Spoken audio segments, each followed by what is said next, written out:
আমাদের কুষ্টিয়া এরিয়াতে বেশ পপুলার হচ্ছে এই মালাই চা আর পোড়া রুটি। এই প্লেসটা ছিল ভেড়ামারা উপজেলাতে, যেটা কিনা কুষ্টিয়া থেকে অনেক কাছে। এখানকার চা রুটিটা একটু অন্যরকম। আমাদের কুষ্টিয়ায় যেটা পাওয়া যায় পোড়া রুটি আর মালাই চা, সেরকমটা না, চাটাও একটু পাতলা। আর এখানকার পোড়া পাউরুটিটাকে তারা বলে বার্গার পাউরুটি। বার্গার পাউরুটিটা কেন বলে আমি বলছি। এখানে যেভাবে পোড়াচ্ছে না, আমাদের কুষ্টিয়াতে ঠিক এই প্রসেসেই পোড়া রুটিটা বানাই। ফার্স্টে কেনা পাউরুটিগুলোকে একটা চামচ অথবা চাকুর মাঝখানে ঢুকিয়ে তারপরে এটা উনুনের উপরে দিয়ে একটু পোড়া পোড়া করে ফেলে। তারপরে করে কি, এই পাউরুটিটার মাঝখান দিয়ে একটা কাটিং করে সেটার ভিতরে সর দিয়ে দেয়। আর সরটা দিয়ে সরের উপরে হালকা চিনি ছিটিয়ে দেয়। যে যেরকম চিনি খায় সে তেমনটা চিনি নিতে পারে, অনেকে চিনি নাও নিতে পারে। আমি বলবো যে চিনিটা না নিয়ে খেলেই বেশি মজা, বেশি ন্যাচারাল লাগে।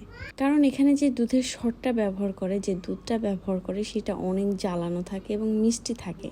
তো শুধু সরে ইউজ করেই যদি পাউরুটিটা সার্ভ করা হয়, মিষ্টির পরিমাণটা যারা কম খায় তাদের জন্য একদম পারফেক্ট লাগবে। আর যারা একটু মিষ্টি পছন্দ করে তাদের জন্য চিনি দেওয়াটা ঠিক আছে। আমাদের কুষ্টিয়াতে যেটা ফেমাস, সেটাতে কিন্তু এই প্রসেসে বানায় না, সেখানে একটু আলাদা থাকে।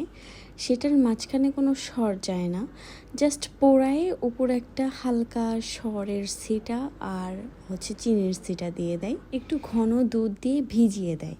এটা একটু নরম নরম হয়। আমার কাছে কেমন জানি শক্তটাই বেশি ভালো লাগে, মানে জাস্ট পুরানো রুটিটাই বেশি ভালো লাগে। আর এইটাও আমার কাছে বেশ ভালো লাগছে, শুধু সর দিয়ে। চিনিটা আমার কাছে একটু এক্সেস মিষ্টি লাগছে, এটাই, আর কিছু না।